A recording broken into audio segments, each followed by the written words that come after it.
Usifanye makosa haya wakati una apply cheti cha kuzaliwa. Yaani kama unatuma maombi ya cheti cha kuzaliwa, hakikisha haufanyi makosa haya mawili. Kama ni mara yako ya kwanza kutembelea katika chaneli hii ya A Online TV Tanzania, hakikisha una subscribe, lakini pia una comment na una like na kushare. Mimi ninayeongea naitwa Abu Mwile. Tuendelee na mada yetu ya leo. Usifanye makosa haya mawili wakati unafanya application.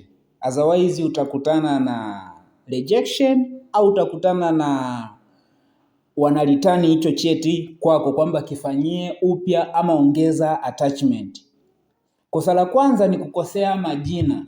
Jina la baba, unakuta jina la baba sehemu ya jina la baba imekosewa. Hili ni tatizo kubwa, linaweza likakugharimu pesa nyingine tena kufanya application mpya kubadilisha jina. Lakini sehemu ya pili ni sehemu ya wakati una apply kuna attachments ambazo zinatakiwa ama viambatanisho ambavyo vinatakiwa. Viambatanisho hivyo ni viambatanisho vya kwako mwenyewe, lakini pia kiambatanisho cha mzazi. Sasa kwenye kiambatanisho cha mzazi hakikisha unaambatanisha kiambatanisho ambacho ni utambulisho wa baba, sio mama. Kumbuka kwenye kujitambulisha kwenye majina Kitanzania huwa tunatambulishwa kwa jina la baba, sio kwa jina la mama.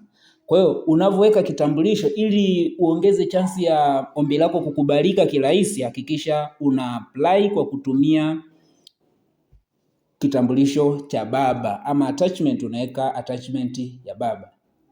Tukutane kwenye video inayofuata.